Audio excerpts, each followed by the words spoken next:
오늘의 주요 뉴스입니다. 제9호 태풍 종다리가 열대저압부로 약화하면서 오늘 오전 소멸할 전망입니다.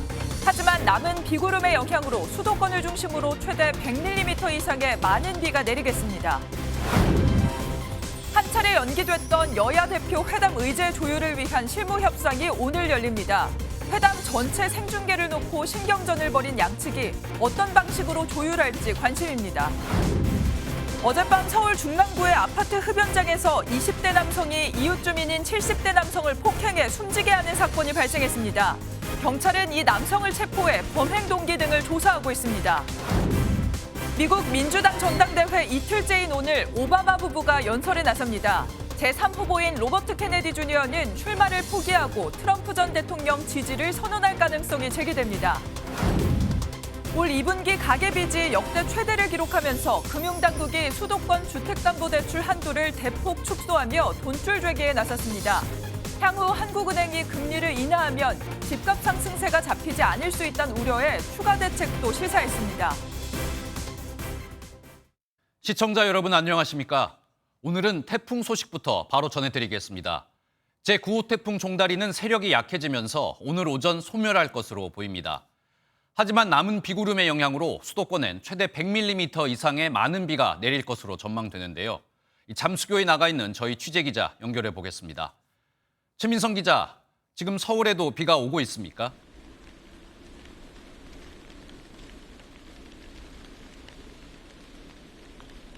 네, 저는 지금 서울 잠수교에 나와 있습니다. 어제부터 한반도에 진입한 9호 태풍 종다리가 몰고 온 비구름이 아직 가시지 않았는데요. 다행히 간밤에 태풍으로 인한 큰 사건 사고는 없었습니다. 어젯밤 9시부터 흑산도 인근 서해상에서 열대 저압부로 세력이 약화한 종다리는 오늘 오전 소멸할 예정입니다. 그전까지는 남은 비구름의 영향으로 수도권에는 낙뢰를 동반한 강한 비가 지속될 전망입니다. 경기 남부는 최대 100mm 이상, 그의 수도권과 서울은 최대 80mm의 비가 쏟아질 것으로 보입니다. 일부 지역은 시간당 40mm 안팎의 강한 호우가 내리는 가운데 충남 서해안은 호우경보와 폭풍 해일특보가 동시에 발령됐습니다. 네, 이번 태풍으로 최근 계속되고 있는 열대화도 좀 가라앉을까요?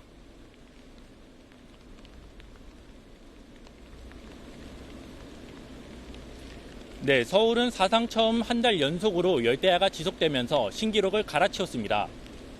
비로 인해 폭염은 잠시 주춤하겠지만 기상청은 금요일부터 기온이 다시 올라 무더위가 당분간 이어질 것이라고 밝혔습니다. 종다리는 열대 해상의 덥고 습한 공기를 대량으로 유입시키고 있습니다. 특히 태풍과 북태평양 고기압 사이 불어온 남동풍이 산맥을 타고 넘어와 서쪽 지방의 열기를 부채질하고 있습니다. 때문에 이번 달 말까지 열대야 현상이 계속될 것으로 보입니다. 지금까지 서울 잠수교에서 MBN 뉴스 최민성입니다. 앞서 전해드린 것처럼 태풍이 지나간 후에는 또다시 뜨거운 폭염이 시작됩니다. 그런데 요즘처럼 이렇게 뜨거운 폭염이 계속되면 특히 땅바닥 온도가 50도까지 치솟으며 열기를 내뿜게 되는데요. 키가 작은 아이들과 반려견들은 우리 어른들보다 온열 질환에 걸릴 가능성이 높다고 합니다. 이 내용은 신용수 기자가 보도하겠습니다. 한낮에 아이들과 함께 광화문 광장에 놀러온 김지혜 씨.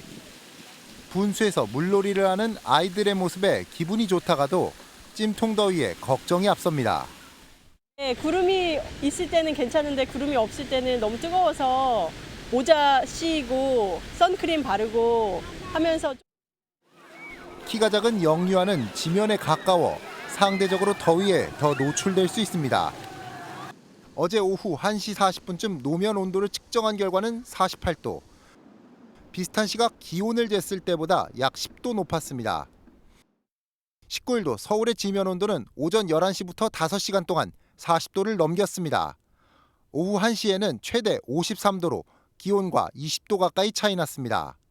아이들은 성인에 비해서 체온 조절이 잘 안 됩니다. 대사율은 더 높을 수가 있는데 심박 출량이 이제 반면에 좀 떨어지기 때문입니다. 그 온도를 받기 때문에 애들이 이제 좀 더 취약할 수가 있습니다. 반려견도 높은 지면 온도에 영향을 받는데 사람보다 체온이 2도 높아 더위에 더 취약합니다.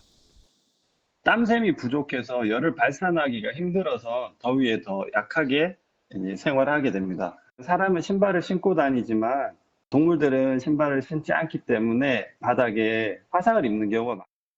야외 활동 중 영유아와 반려견의 몸이 뜨겁고 기운이 없어지면 즉시 그늘로 옮겨 체온을 낮추고 수분을 보충해 탈수를 막아야 합니다. MBN 뉴스 신용수입니다.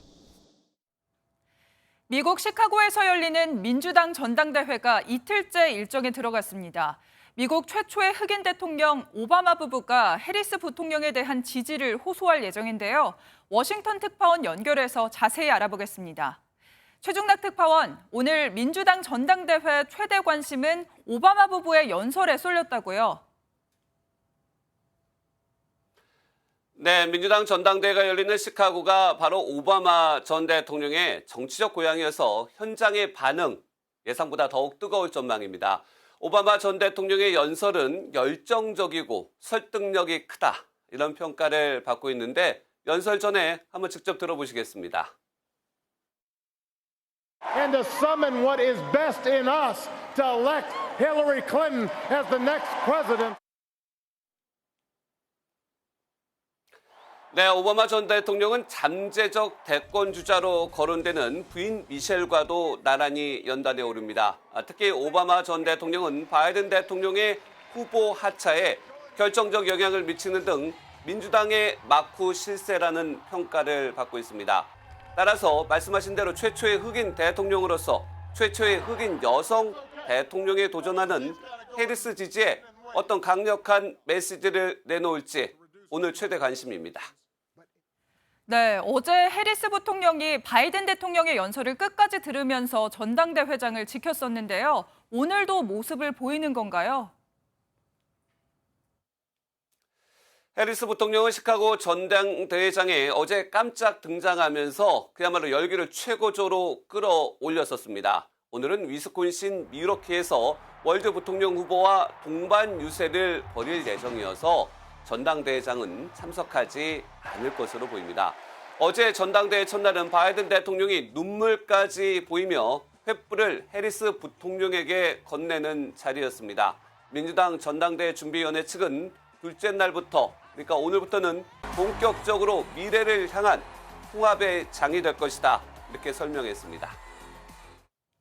네, 이런 가운데 제3후보인 로버트 케네디 주니어가 출마를 포기하고 트럼프 진영에 합류할 가능성이 제기된다고요.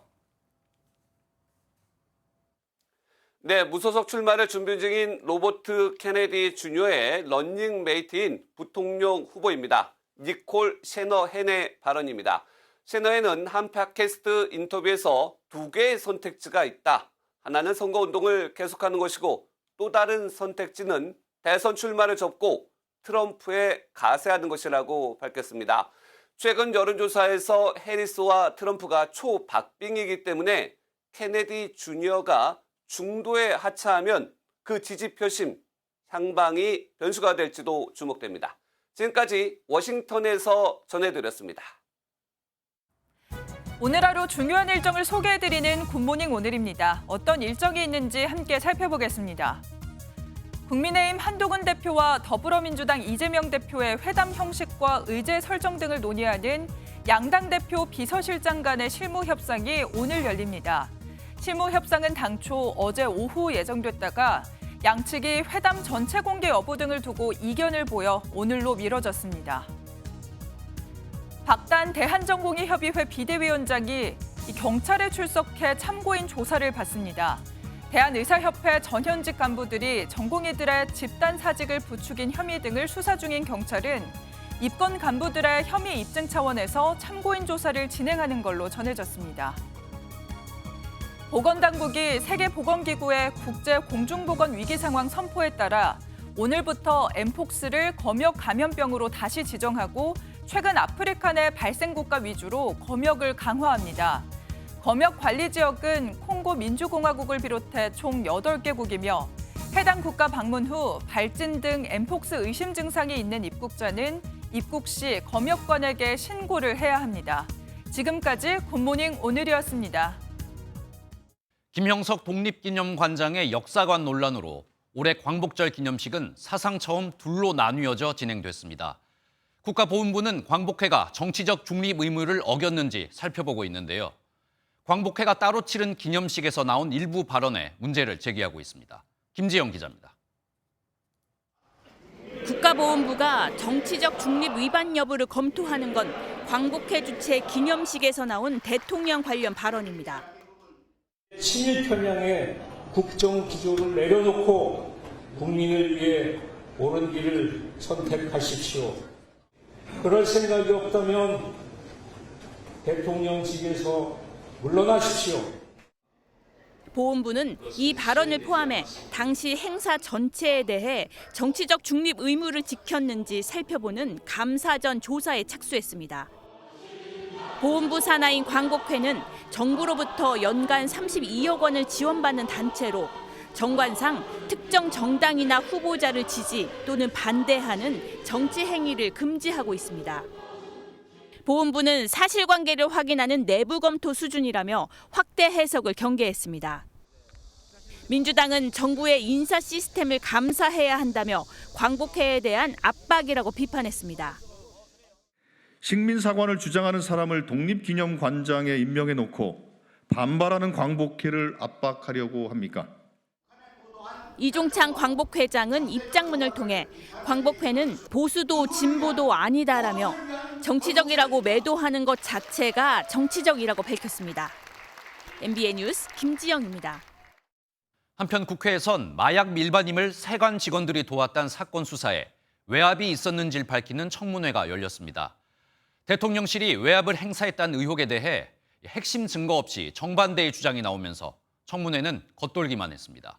보도에 이한나 기자입니다. 마약 수사 외압 의혹 청문회에는 백혜룡 경정과 조병로 경무관 등 핵심 증인 21명이 출석했습니다. 입건된 세관 직원 4명이 마약 운반책들을 실제로 도왔는지를 두고 여야는 초반부터 날선 신경전을 벌였습니다. A는 당일 연가였습니다. 근무도 하지 않았습니다. 이렇게 보면 마약 운반 체계의 진술의 신빙성이 있다고 하기가 참 어려운 상황입니다. 현장 검증을 했을 때 그 2명의 마약 사범의 진술이 상당히 신빙성이 있게끔 현장과 부합이 됐고, 백경정은 대통령실의 개입 가능성을 거듭 주장했습니다. 본인이 마약 압수 현장에서 진두지휘까지 했던 이 사건을 갑자기 이렇게 브리핑도 맞고 수사를 방해하게 된 계기가 용산이 아니면 설명이 안 됩니다.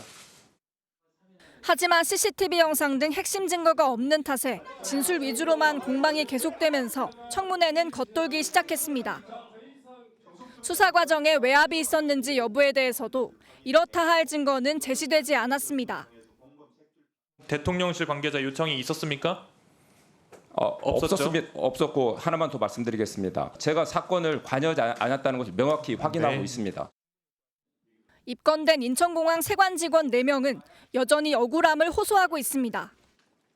마약 운반 핵심 조력자로 지목된 A 주무관은 사건 당일 휴가여서 관여 자체가 불가능했고 검역 게이트가 2곳이라 어느 쪽으로 나갈지 모르니 4명뿐 아니라 모든 직원이 포섭돼야 범죄가 가능하다고 주장했습니다.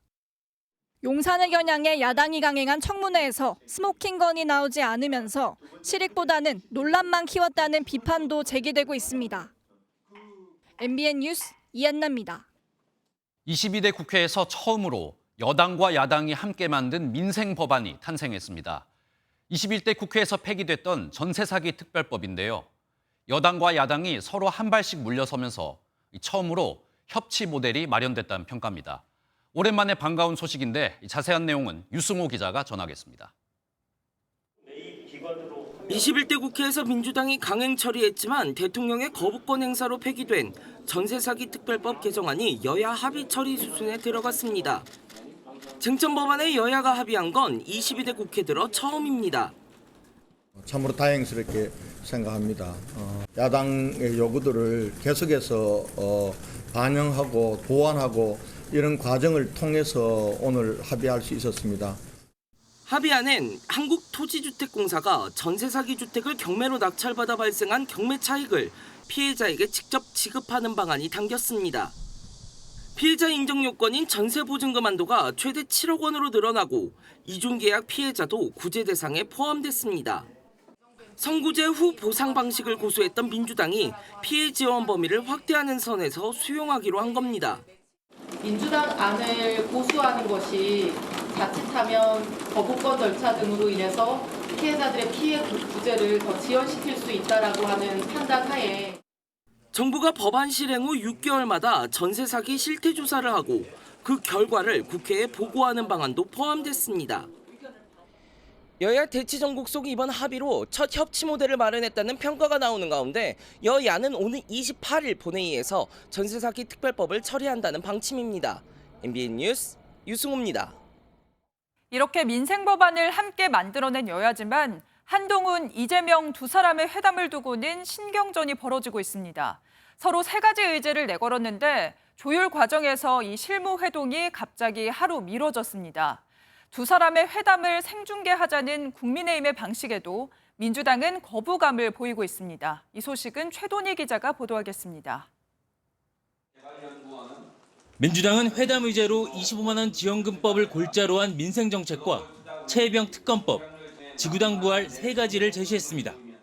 이재명 대표의 총선 공약인 25만 원 지원법과 한동훈 대표를 압박할 수 있는 특검을 동시에 꺼낸 겁니다. 민생만큼은 대안 없는 거부권 행사가 반복되지 않도록 여당이 민생 협치에 나서주시기를 바랍니다. 국민의힘은 민주당의 릴레이 탄핵과 청문회를 겨냥한 정쟁 중단, 금투세 폐지, 의원 특권을 내려놓는 정치개혁 협의체 등 세 가지 의제로 맞받았습니다. 민주당의 독단적 국회 운영을 부각하면서 중도층으로 외연을 확장하려는 전략으로 같은 맥락에서 민주당 제안을 모두 받겠다고 했습니다. 대여섯 가지 의제를 놓고 두 분이 충분히 논의할 수 있는 그런 회담이길 기대합니다. 무언가 정치가 국민들한테 부응할 수 있는 그런 계기를 첨예하게 맞서는 민감한 현안을 테이블에 올려 정책 주도권을 가져오려는 건데 양측의 신경전은 벌써 시작됐습니다. 국민의힘이 실무협의에 앞서 회담 생중계 제안을 먼저 언론에 공개하자 민주당은 여야 회담을 정치 이벤트로 생각해 불쾌하다며 만남을 미룬 겁니다. 다만 양측은 생중계를 포함해 제안된 모든 안건을 실무 협상 때 논의할 계획입니다. MBN 뉴스 최돈입니다. 남쪽에서 들려오는 대북 확성기 방송이 효과를 발휘한 걸까요? 북한군 한 명이 어제 새벽 강원도 고성의 군사분계선을 넘어 우리나라에 귀순했습니다. 12일 전에도 북한 주민이 귀순했었는데 이번 달에만 벌써 두 번째 귀순입니다. 귀순한 북한군은 김정은 위원장의 지시로 만들어진 지뢰밭을 넘어왔습니다. 권용범 기자입니다. 북한군이 군사 분계선을 넘어 귀순한 지점은 강원 고성군 동부전선입니다. 새벽 시간 동해선 오솔길을 따라 육군 22사단 작전 지역으로 넘어왔습니다. 북한 주민 한 명이 한강 하구 남북 중립수역을 넘어 귀순한 지 12일 만에 또다시 도보 귀순이 확인된 겁니다. 귀순 당시 군복을 착용한 이 북한군은 20대 하사 계급인 것으로 전해졌습니다. 합동참모본부는 군사 분계선을 넘어오기 전 감시 장비로 포착했고 정상적인 유도작전으로 신병을 확보했다고 밝혔습니다. 북한군을 인계한 국가정보원 등 관계기관은 남하 과정과 귀순 경위를 조사 중입니다. 이번에 귀순이 확인된 곳은 비무장지대 북측에서 북한군이 지뢰 매설과 불모지 작업을 하던 지역입니다. 우리 군은 작업하는 북한군이 들을 수 있게 대북 확성기를 가동하고 있었습니다. 대북 확성기 작전이 북한군 MG 장병들에게 상당한 효과를 낳고 있는 것이죠. 정보 접근권 확대라는 부수적인 효과도. 정부는 이번 탈북이 북한군 기강과 감시 체계 문제라며 접경 지역 군의 상황을 간접적으로 보여주는 척도라고 평가했습니다. MBN 뉴스 권용범입니다.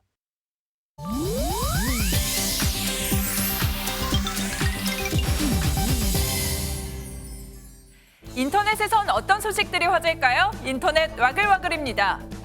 음식에서 머리카락이 나왔다며 환불을 요청한 손님에게 오히려 자신의 머리카락을 공개한 사장님의 사연이 누리꾼들의 관심을 모았습니다.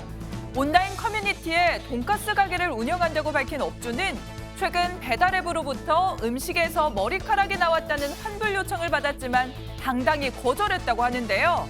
음식에서 나온 머리카락은 2cm 정도였지만 정작 본인의 머리는 3mm였기 때문입니다. 실제로 셀카를 공개한 업주의 머리카락은 이른바 반삭 스타일로 굉장히 짧았는데요. 이후 환불을 요청한 손님은 연락이 없었다고 합니다. 사연이 알려지자 속 시원한 대처라는 누리꾼들의 반응과 물론 사장님 머리카락은 아니겠지만 머리카락은 대부분 어디에서 떨어졌는지 확인이 어려워 환불해주는 분도 많다는 의견이 이어졌습니다. 음주운전 혐의로 입건된 그룹 방탄소년단 슈가 민윤기 씨에 대한 또 다른 의혹이 제기됐습니다. 민윤기 씨의 스쿠터에 번호판이 부착되지 않았다며 수사를 요청한 민원이 접수된 걸로 알려졌는데요. 민원을 신청한 누리꾼은 민 씨 측이 지난 7일 본인이 탄 이륜자동차가 음주 상태에서 이용이 불가하다는 점을 미처 인지하지 못하고 도로교통법규를 위반했다고 해명했는데 이건 전동 스쿠터의 법적인 개념조차 몰랐다는 것으로 보이며 번호판 미부착과 의무보험 미가입을 의심할 수밖에 없다고 주장했습니다. 한편 민윤기 씨의 경찰 소환 조사 일정은 이번 주 중에 결정될 걸로 보입니다. 마른 하늘에 날벼락이란 말이 있죠. 중국의 한 가정집 부엌에 갑자기 번개가 내리치면서 설거지하던 여성이 벼락을 맞고 쓰러지는 일이 발생했습니다. 지난 12일 중국 광시의 한 가정집. 부엌에서 설거지를 하고 있는 여성의 머리 위에서 강한 빛이 번쩍이더니 불꽃이 튀는데요. 여성은 그대로 바닥에 쓰러지고 부엌은 순식간에 아수라장으로 변했습니다. 천만다행으로 여성은 경미한 상처만 입었다고 하는데요. 부엌에 있는 전자제품 때문에 번개가 내리쳤을 가능성이 큰 걸로 알려졌습니다. 비가 많이 올 땐 안 쓰는 전자제품의 전원을 끄고 최대한 금속 물체를 만지지 말아야 한다네요. 인터넷 와글와글이었습니다.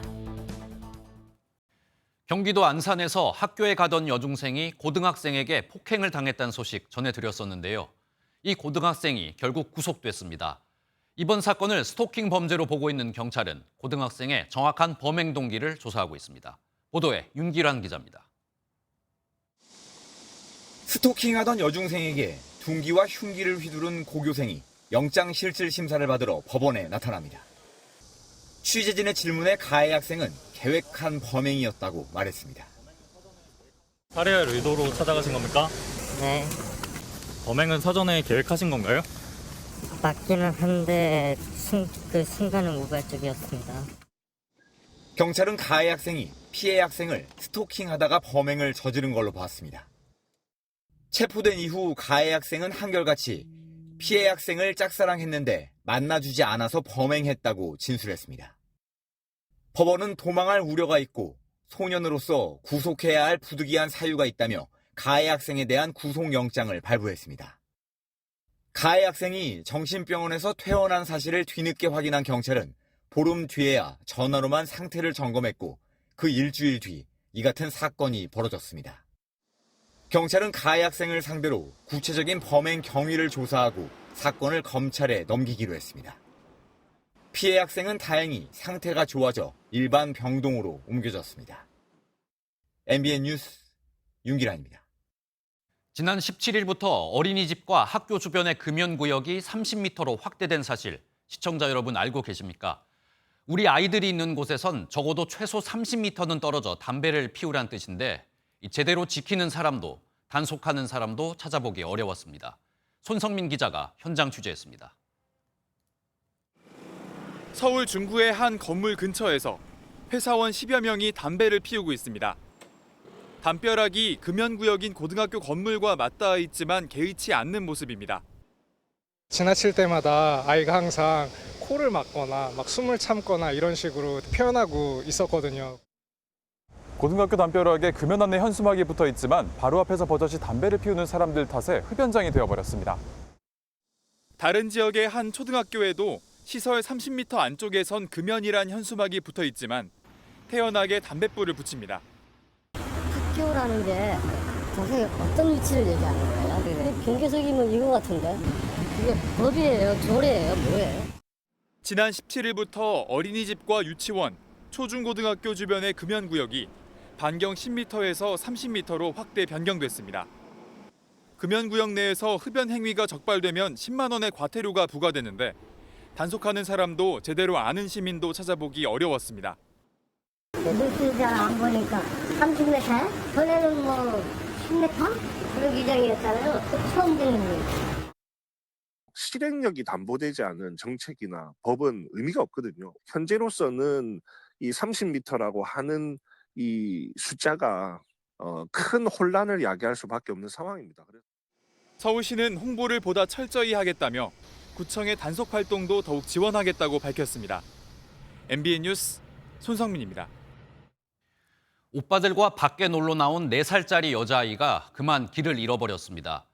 길에서 울고 있는 아이를 본 우리 시민들 모두 한마음으로 오빠 찾기에 함께 나섰는데요. 자주 전해드리고 싶은 가슴이 따뜻해지는 소식입니다. 이재호 기자가 전하겠습니다. 분홍색 원피스를 입은 여자아이가 울면서 길가에 서 있는 여성들에게 다가갑니다. 이못 버린 여성들이 아이를 진정시키고 편의점에 들어가 음료수도 사주며 함께 곁을 지킵니다. 편의점 직원의 신고를 받고 출동한 경찰관이 곧이어 도착하고 아이와 함께 가족을 찾기 시작합니다. 아이가 뭐 지문 등록도 돼 있지도 않고 조금 어려서 주소라든지 그런 걸 잘 말하지 못하는 상태였습니다. 오빠들을 잃어버렸다는 아이의 손을 잡은 경찰은 골목 구석구석을 살핍니다. 아이의 기억을 더듬으며 또 다른 곳으로 이동하던 그때 갑자기 한 남자아이가 순찰차를 향해 손을 흔듭니다. 동생을 잃어버린 오빠가 때마침 순찰차를 발견하고 도움을 요청한 겁니다. 그렇게 3남매는 헤어진 지 30분 만에 순찰차 안에서 서로 끌어안으며 눈물의 상봉을 했습니다. 오빠가 미안하다 하면서 서로 부르지 않으면서 울고 오빠도 바로 이제 아버지한테 연락을 드리더라고요. 경찰은 3남매를 파출소로 데려와 아이스크림을 나눠주고 연락을 받고 달려온 부모에게 아이들을 인계했습니다. MBN 뉴스 이재호입니다. 고물가 속에 조금이라도 돈을 아끼려고 자동차 전조 등을 인터넷에서 구입해 직접 교체하시는 분들 계실 텐데요. 그런데 이런 전조 등의 상당수가 불량 제품인 걸로 나타났습니다. 인터넷에서 구입하실 땐 제대로 된 제품인지 잘 살펴보셔야겠습니다. 박통일 기자의 보도입니다. 밤길 도로를 달리던 차량. 갑자기 전방이 환해지면서 놀란 운전자의 차량이 순간적으로 휘청거립니다. 마주오던 차량의 강한 불빛에 건널목을 지나던 시민을 분간하기도 어렵습니다. 온라인에서 유통되는 튜닝용 LED 램프 10개를 조사한 결과 7개는 인증 기준에 미달했습니다. 기준보다 최대 2배 이상 밝거나 백색이 아닌 푸른색을 띠는 제품도 있었습니다. 지나치게 어두운 밝기도 문제였습니다. 할로겐 램프의 경우 10개 제품 가운데 6개는 방출되는 빛의 양이 기준보다 크게 낮아 야간 주행 시 운전자가 주변 사물을 제대로 인식하기 어려운 것으로 나타났습니다. 그러나 자동차에 장착되기 전 유통되는 제품에 대해선 제조나 판매 업체에 대한 처벌 규정이 없는 실정입니다. 전조등이 너무 어두울 경우에는 밤에 운전자의 시야 확보가 어려워서 안전사고 위험이 있고요. 그리고 전조등이 너무 밝을 경우에는 마주오는 차량 운전자의 시야를 방해를 해서 차량 에어컨의 공기 필터 오염도 조사에서는 2만에서 2만 5천 킬로미터 주행 시 1만 킬로미터 대비 곰팡이와 세균이 각각 11배, 5.8배 많이 검출됐습니다.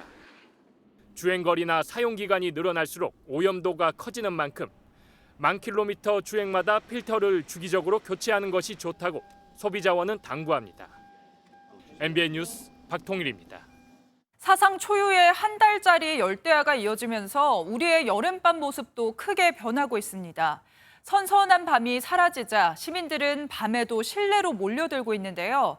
야외는 텅텅 비고 실내는 북적이는 요즘 현장을 백길종 기자가 취재했습니다. 맥주거리로 유명한 서울 을지로의 골목길.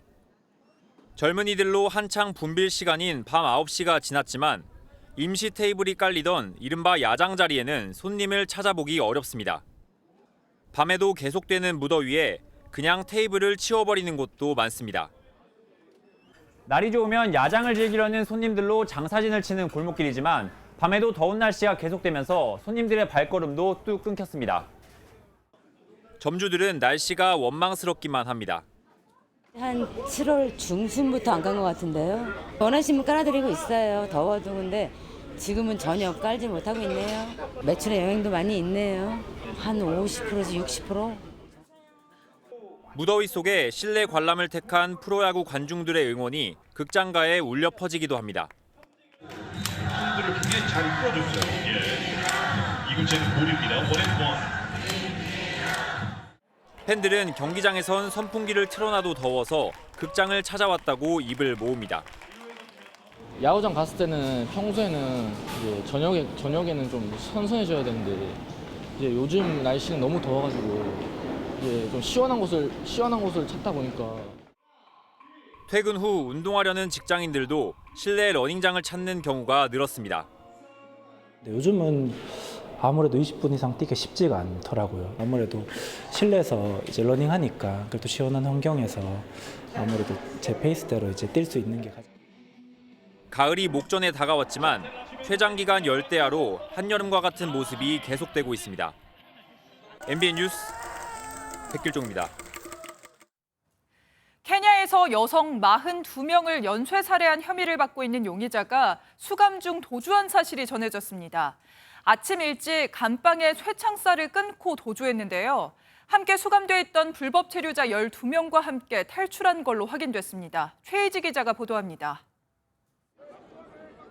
쓰레기 더미로 가득 찬 채석장입니다. 이곳에서 여성 10명의 시신이 토막난 채로 발견됐습니다. 얼마 지나지 않아 콜린스 주마이시 칼루샤라는 33세 남성이 용의자로 체포됐는데 현지 시각 20일 이 남성이 수감 중 도주했습니다. Among them, 12 Eritrean nationals who were arrested for being illegal in Kenya, Jumaisi Kalusha, who is connected with the Kware murder incident. 해당 남성은 불법 체류로 체포된 에리트레아 국적의 수감자 12명과 함께 구금시설을 탈출한 것으로 알려졌습니다. 감방에 쇠창살을 절단한 뒤 담장을 뚫고 도주한 겁니다. 케냐 경찰은 탈주와 관련해 내부자의 도움이 있었다고 보고 경찰관 등 8명을 징계했습니다. 이어 용의자 도주 소식에 높아진 주민들의 불안감을 잠재우기 위해 곧바로 도주자 추적에도 나섰습니다. Arudishwe ndani. Akikuja mahali tunakaa hata yeye atamaliza sisi. 한편 용의자 주마이 씨는 조사 과정에서 아내 등 42명을 살해하고 시신을 유기했다고 자백했는데 변호인은 고문에 의한 자백이라며 무죄를 주장하고 있습니다. MBN 뉴스 최희지입니다.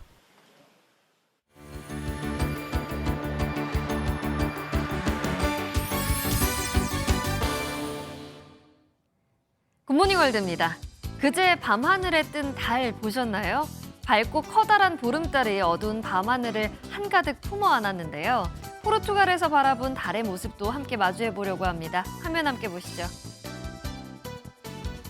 포르투갈 리스본 언덕 위로 커다란 보름달이 떠올랐습니다. 달의 표면이 육안으로도 확인될 만큼 큰데요. 강에 비친 슈퍼문의 모습은 마치 그림을 보는 것 같습니다. 사람들도 거리로 나와 이 모습을 담았는데요. 현지 시각 19일 올해의 첫 슈퍼문이 밤하늘을 밝혔습니다. 매혹적인 광경에 눈은 물론 마음까지 빼앗기는 것 같네요.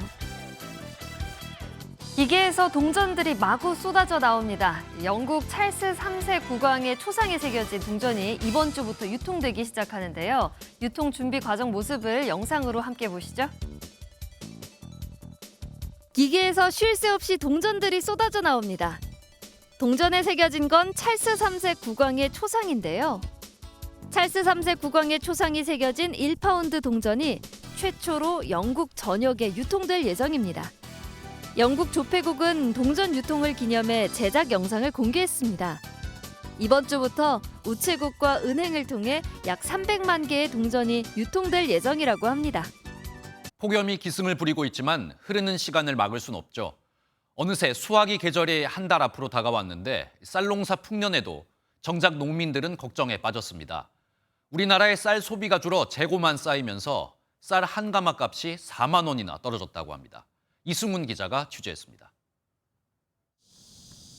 경기 이천시 논에 벼가 빽빽하게 자랐습니다. 작황이 좋아 풍년이 예상되지만 농민들은 울상입니다. 쌀 소비량이 줄면서 작년 쌀이 아직도 상당량 창고에 쌓여 있기 때문입니다. 이천을 비롯한 경기 지역의 쌀 재고량은 7월 말 기준 5만 8천 톤으로 지난해 같은 기간 대비 43% 급증했습니다. 재고가 쌓이다 보니 도정을 마친 산지 쌀값은 한 가마에 17만 7천 원대로 10달 만에 4만 원 가까이 떨어졌습니다.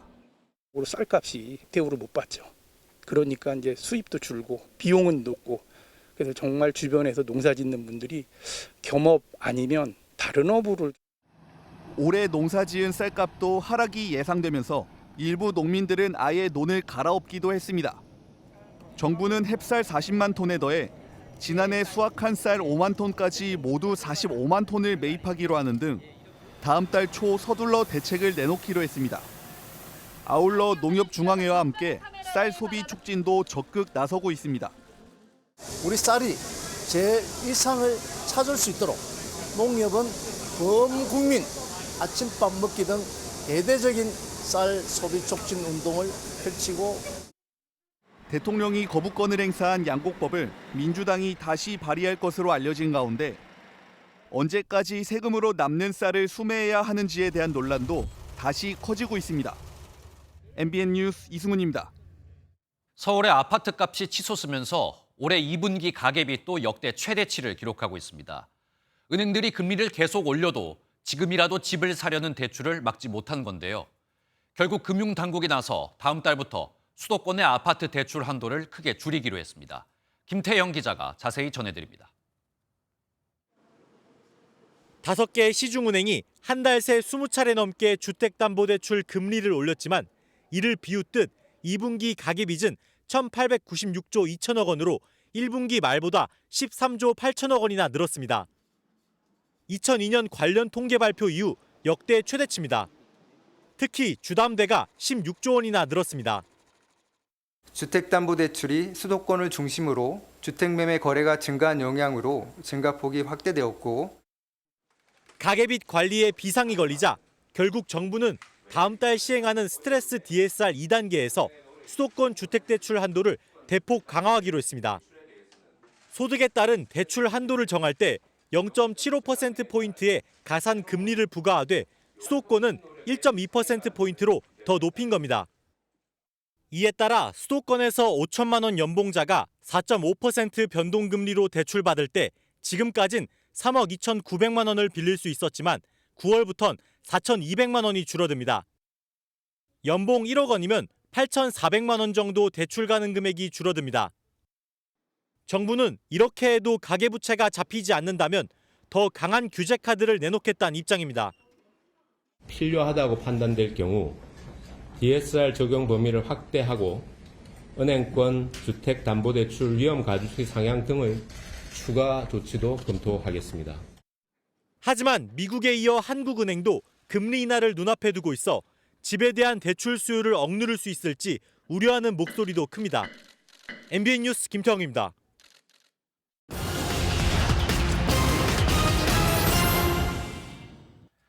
정부와 여당이 내년 예산의 방향을 취약계층 집중 지원으로 잡았습니다. 소상공인 금융 지원을 위해 5천억 원의 전용 자금을 만들고 5조 5천억 원의 온누리 상품권 발행, 전세 사기 피해 주택 매입도 확대하기로 했는데요. 또 다자녀 가구는 최대 50%의 KTX 할인과 전기차 보조금도 늘릴 계획입니다. 태풍 종다리의 영향으로 고온 다습한 날씨가 계속되면서 최대 전력 수요가 역대 기록을 다시 쓰고 있습니다. 어제 오후 5시 기준 최대 전력 수요는 97.1기가와트로 최고 기록을 다시 한번 경신했는데요.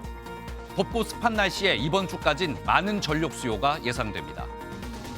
정부가 추석 연휴를 맞아 숙박 세일 페스타를 열고 할인권을 나눠줍니다. 특히 비수도권 지역엔 숙박 할인권 20만 장을 배포하는데 오는 27일 10시부터 선착순으로 발급합니다.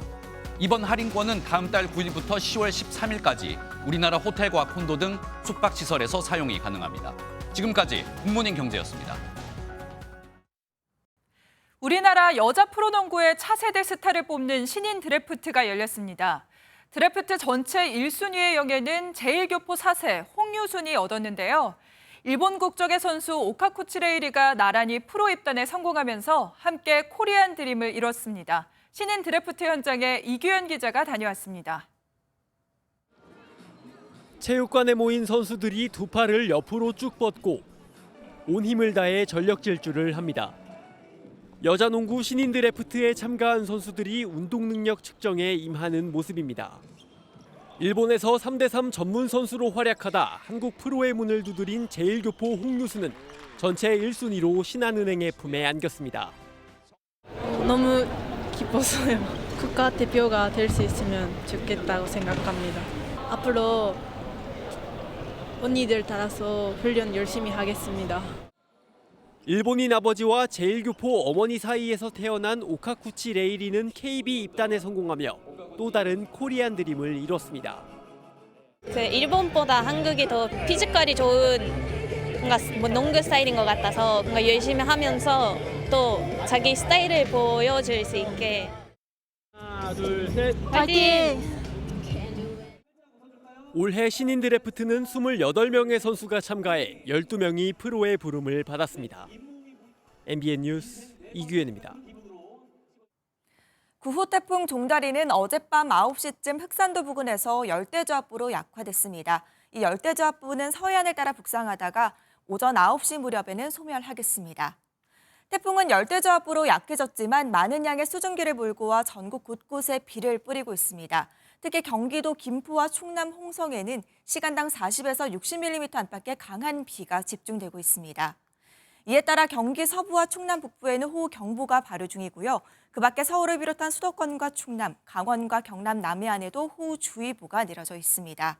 오늘 하루 동안 수도권과 강원 내륙, 충남에는 최고 100mm 이상, 충북에도 최고 80mm 이상의 많은 비가 내리겠고요. 이들 지역은 오늘 낮까지 시간당 30에서 50mm의 집중 호우가 쏟아지겠습니다. 현재 전국적으로 바람도 강하게 불고 있습니다. 특히 강풍주의보가 발효 중인 서해안과 남해안, 제주에는 오전까지 초속 20m 안팎의 강풍이 더 이어지겠습니다. 오늘 비가 내려도 무더위는 계속되겠습니다. 현재 서울의 기온 26.9도로 31일째 열대야가 이어지고 있습니다. 낮 기온은 서울이 30도로 어제보다는 낮겠지만 체감온도는 33도까지 오르겠고요. 남부지방도 체감온도가 35도 안팎까지 오르겠습니다. 절기 처서인 내일도 기압골의 영향으로 전국에 비가 내리겠습니다. 날씨였습니다. 수요일 아침 굿모닝 MBN 마치겠습니다. 오늘도 좋은 하루 보내세요. 고맙습니다.